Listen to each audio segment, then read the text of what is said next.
नमस्कार दोस्तों, मैं विकास त्रिवेदी आपके अपने यूट्यूब चैनल विकास स्टडी सर्कल पर आप सभी का स्वागत करता हूं। दोस्तों, हिस्ट्री की पिछली क्लास में हम प्राचीन भारत और प्राचीन भारत में आद्य ऐतिहासिक काल पढ़ रहे थे। आद्य ऐतिहासिक काल को हमने दो भागों में डिवाइड किया था।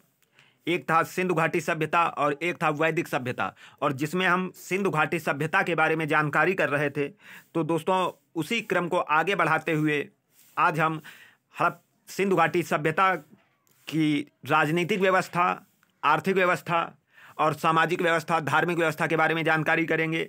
तो दोस्तों, इस वीडियो को अंत तक जरूर देखें और ज़्यादा से ज़्यादा लाइक करें, शेयर करें और चैनल को सब्सक्राइब जरूर करें दोस्तों। तो शुरू करते हैं आज का वीडियो। दोस्तों, हड़प्पा सभ्यता का आकार कैसा था? बहुत ज़्यादा ये क्वेश्चन पूछा जाता है कि हड़प्पा सभ्यता का आकार कैसा था।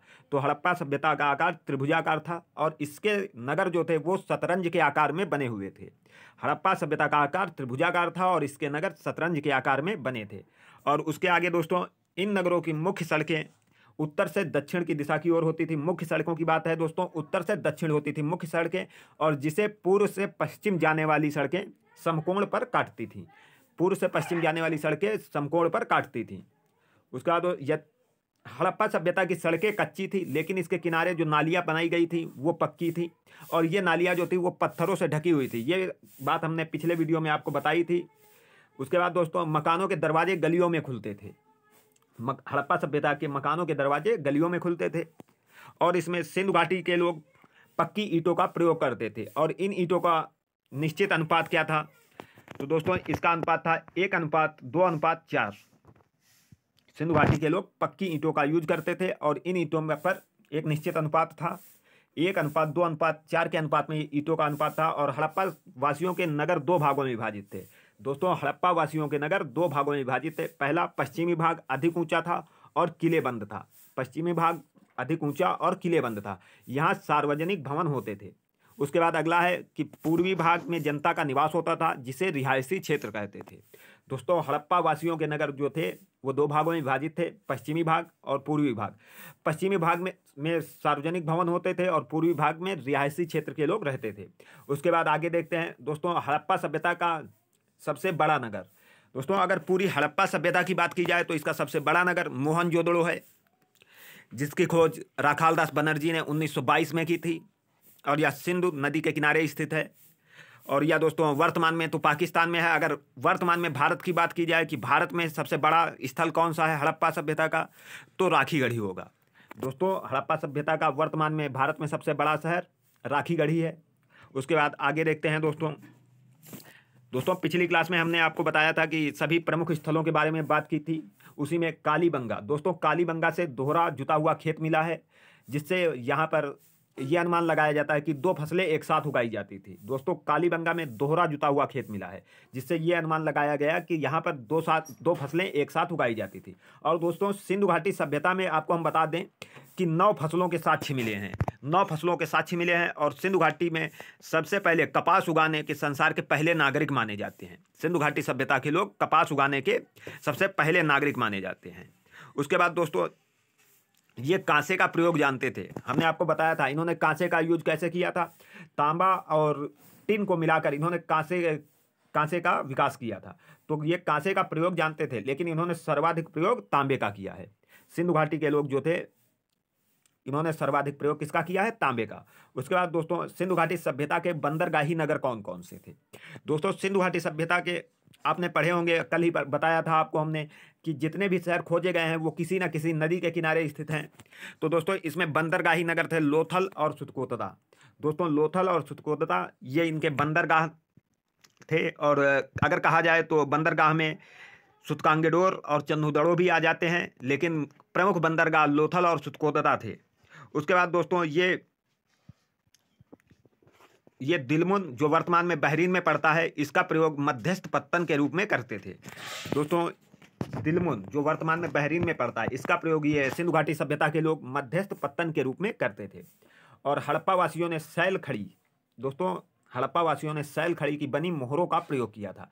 दोस्तों, सैल खड़ी जो होता है ये चूना और राख और ये मिट्टी का मिश्रण होता है, उसे सैलखड़ी कहते हैं। और इसी की बनी मोहरों का प्रयोग हड़प्पा वासियों ने किया था। और सर्वाधिक मोहरें वर्गाकार रूप में होती थीं। सर्वाधिक मोहरे वर्गाकार के इसके साक्ष्य मिले हैं। और इन मोहरों पर एक श्रृंगी और कुबड़ वाले बैल के चित्र पाए गए हैं। दोस्तों, मोहरों पर एक श्रृंगी और कुबड़ वाले बैल के चित्र पाए गए हैं। उसके बाद हड़प्पा वासियों के बाट दोस्तों 16 के गुड़ज में होते थे। हड़प्पा वासियों के जो बाट होते थे दोस्तों वो 16 के गुड़ज में होते थे।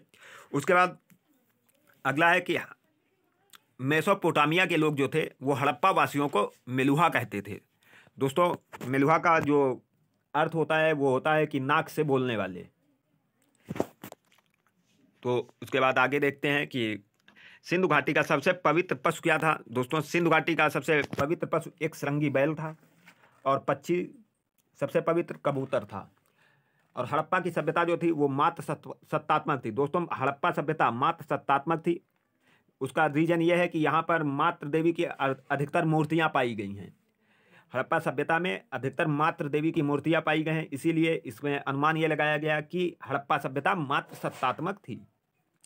उसके बाद दोस्तों, इनके मकान कैसे थे। मकान बनाने में इन्होंने ग्रिड पद्धति का प्रयोग किया था।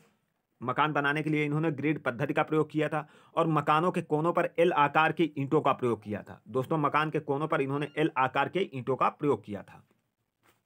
उसके बाद हम दोस्तों आगे अब जो हड़प्पा सभ्यता के स्थल हैं, कल हमने बताए थे हड़प्पा, मोहनजोदड़ो, राखीगढ़ी, लोथल और सूतकांगेडोर, इनके बारे में एक एक करके जानकारी प्राप्त करेंगे। तो सबसे पहले हम हड़प्पा को देखते हैं। दोस्तों, हड़प्पा जो था उसके उत्खननकर्ता दोस्तों या खोजकर्ता सर राय बहादुर दयाराम साहनी थे। और इन्होंने इसकी खोज वर्ष 1921 में, खुदाई उत्खनन इसका 1921 में किया था। और हड़प्पा जो है वो रावी नदी के तट पर स्थित है। इसके उत्खननकर्ता सर राय बहादुर दयाराम साहनी है।